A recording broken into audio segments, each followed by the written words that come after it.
Tanker आ रहे हैं, supply जारी है, तो शॉर्टेज के नैरेटिव को कांग्रेस अभी भी क्यों पुश कर रही है? देखिए पूर्णिमा जी, शॉर्टेज की बात ही नहीं है। बात है कि जहां पे हर दिन 3 से 5 टैंकर आते थे खाड़ी देशों से, होमोज स्टेट के मार्ग से 3 से 5 टैंकर सिर्फ जिसको बोलते हैं रोज आते थे। भारत का लगभग 60% तेल और गैस इसी रास्ते से आता है। वहां पे अगर हम खुश हो रहे हैं कि 1 या 2 जहाज आ रहे हैं तो बधाई हो आपकी कूटनीति के लिए, लेकिन आप जो मूल सवाल है उस पर हमको आना पड़ेगा। ये बताना पड़ेगा कि नरेंद्र मोदी जी का जो दोस्त है वो ट्रंप, वो कहता है कि ईरान आतंकवादी देश है। ये सवाल आप भाजपा प्रवक्ता से पूछिएगा, मेरा भी भाजपा प्रवक्ता से, क्या भाजपा इस बात का समर्थन करती है कि ईरान आतंकवादी देश है? और अगर ईरान आतंकवादी देश है तो फिर उसमें हमले तो जायज है, सही होने चाहिए। दूसरी तरफ ईरान कहता है उसके ऊपर जो हमले हो रहे हैं वो अमेरिका कह रहा है कि अमेरिका आतंकवादी हमला कर रहा है ईरान के ऊपर।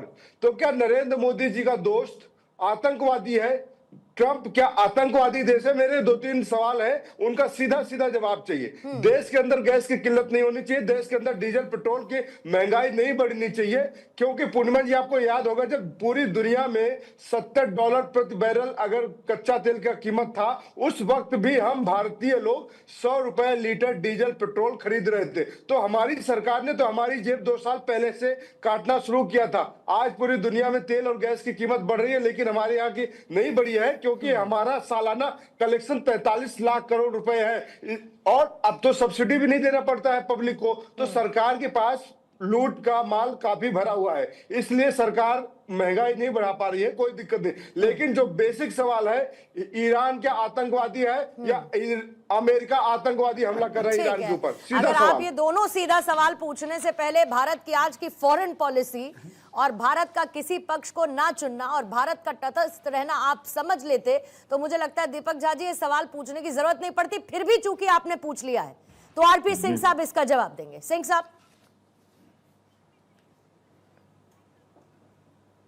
नहीं, मैं कौन से सवाल का इनका जवाब दूं? ये क्या कह रहे थे इनको शायद खुद नहीं समझ में आ रहा था। एक तरफ से कह रहा था महंगाई नहीं बढ़ रही, एक तरफ से कह रहे पेट्रोल डीजल के दाम नहीं बढ़ रहे।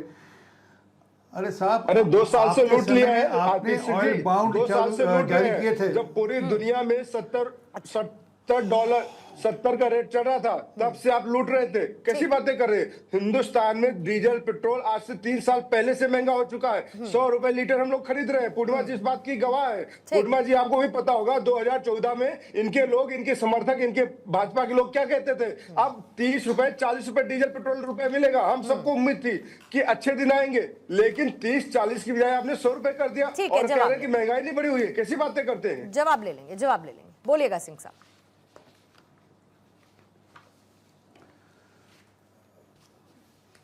मेरे को डिबेट नहीं करनी असल में। अगर आप इस प्रकार से छूट देंगे कि मतलब जब ये बोले, मैंने एक बार टोका कि इनको आपने सवाल किया, मैंने जवाब दे दिया। महंगाई ठीक है दीपक जी जवाब लेंगे, बोलिएगा सिंह साहब।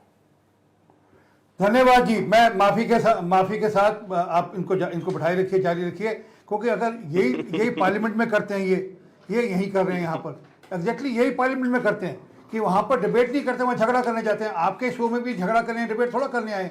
ये कोई तार्किक बात थोड़ा करेंगे। मैं मूल बात इनसे पूछ रहा हूँ, इनसे पूछिए क्या 2 जहाज हमारे छूटे नहीं छूटे वहां से, 2 जहाज हमारे छूटे नहीं छूटे वहां से, और बाकियों की बात हो रही नहीं हो रही। ये किसी और दुनिया के और किस देश के ऐसे हैं जहां पे जहाज, चाइना को छोड़ दीजिए, बाकी किसी और देश के जहाज छूट रहे हैं वहां से इस प्रकार से? इनको असल में क्या भारतीय होने पर ही दिक्कत है? इनको लगता है कि भारत की जय होगी, भारत माता की जय का जयकारा लगेगा, इस बात से दिक्कत है इनको। दीपक जी पहले जवाब लेंगे, बीच में इंटरफेयर नहीं करेंगे। Deepak, have little patience. अपनी बारी में सारे काउंटर्स आप रखिएगा, you are free to do that. Let him speak. Singh साहब कंटिन्यू करेंगे।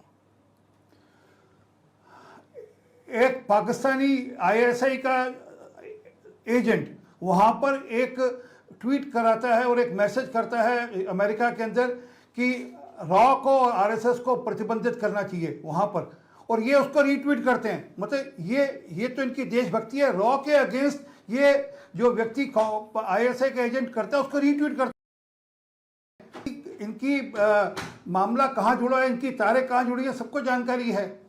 इनको भारत से लेना देना नहीं है। इनको हर चीज में भारत की किस प्रकार से हमने मतलब हमने शर्मनाक करना है भारत को, इनकी यही मन में रहती है। इनके मन में कभी हुआ कि ये जवाब दें कि जब इन्होंने अमेरिका के कहने पे इजराइल का स्पाई सैटेलाइट लॉन्च किया था ईरान के ऊपर नजर रखने के लिए, हिलरी क्लिंटन ने एक फटकार लगाई थी, इन्होंने ईरान से तेल लेना बंद कर दिया था, इन्होंने आईएए के अंदर जाकर ईरान के खिलाफ वोट डाला था, तब इनको नहीं समझ में आई थी बात। आज हमें प्रश्न कर रहे हैं, ये पहले शीशा तो देखिए खुद अपना आईना, तो अपने आईने में अपनी शक्ल तो देखिए। क्या है कि जो मूल बात है कि आज हमारी कूटनीति के चलते हुए हमारे 2 जहाज निकले हैं वहां से, और बाकियों के लिए भी बातचीत हो रही है। इनको इस बात के लिए ये नहीं कि भाई हम भारत सरकार की इस बात की तारीफ करते हैं कि 2 जहाज वहां से निकाले हैं और भी निकालें। इनको तो एलपीजी के नाम पर यहाँ पर लोगों में बवाल खड़ा करना है, एक यहाँ पर स्केर्सिटी का फियर मॉन्गरिंग कर झूठ फैलाकर यहाँ पर लोगों में डर बैठाने के लिए नहीं एलपीजी बड़ी शॉर्टेज है, एलपीजी बड़ी शॉर्टेज है। जबकि सच ये है कि 50 लाख लगभग एलपीजी के सिलेंडर हर रोज उठाए जाते थे। इनके झूठ बोलने के चलते हुए 75 लाख हो गए। अब वो झूठ का पड़पन चला है तो लोगों को समझ में आना शुरू हो गया। अब लोगों को समझ में आना शुरू हो गया कि वहां से जहाज आने शुरू हो गए, लोगों के मन में तसल्ली भी है। और सुनिश्चित मैं आपके चैनल पे कह रहा हूँ, कहीं पर किसी प्रकार की ना पेट्रोल की, ना डीजल की, ना एलपीजी की किसी प्रकार की कहीं शॉर्टेज नहीं है। और जहां तक ये बात करते हैं ना कि पेट्रोल और डीजल के दामों की, इन्होंने तो ऑयल बॉन्ड इशू किए थे पेट्रोल के डीजल के दाम मैनेज करने के लिए। हम मतलब आने वाली सरकार, हम इनके कर्जे उतार रहे हैं। 13 करोड़ डॉलर के इन्होंने 13 लाख करोड़ डॉलर के इन्होंने ऑयल बॉन्ड इशू किए थे, उसके कर्जे हम उतार रहे हैं आज इनके लिए। ठीक है, दीपक जी जवाब देंगे। क्या बोलते हैं पूर्णिमा जी, आपको जवाब मिला क्या कि ईरान आतंकवादी देश है या अमेरिका आतंकवादी हमले कर रहा है? मैंने आपसे क्या कहा? मैंने तो आपसे पहले ही कह दिया था कि अगर आप भारत की फॉरेन पॉलिसी सुनिए, आप ये सवाल नहीं पूछते, आप फिर यूपीए काल में ईरान आतंकी देश है, जब उनके लिए सैटेलाइट आपने इजराइल का सैटेलाइट चैनल लॉन्च किया था अमेरिका के कहने पर। चलिए कोई जवाब नहीं देगा। आज की बात पे, आज के मुद्दे पर बात करते हैं, आज के मुद्दे पर बात करते हैं। इतनी अस्थिरता वैश्विक तौर पर फैली हुई है और उसमें भी आपको नुक्ताचीनी करनी है कि भाई रोज इतने आते थे टैंकर, आज इतने आ रहे हैं तो आप लोग खुश हो जा रहे हैं, बधाई हो आपको। तो आप क्या चाहते हैं, सब कुछ डिरेल हो जाए? एक भी टैंकर नहीं आना चाहिए, एलपीजी नहीं आनी चाहिए, क्रूड ऑयल भारत में किसी भी तरीके से नहीं आना चाहिए, और आ रहा है तो आप गिनती गिन के इन पर उंगली उठाइए। यही चाहती है कांग्रेस क्या?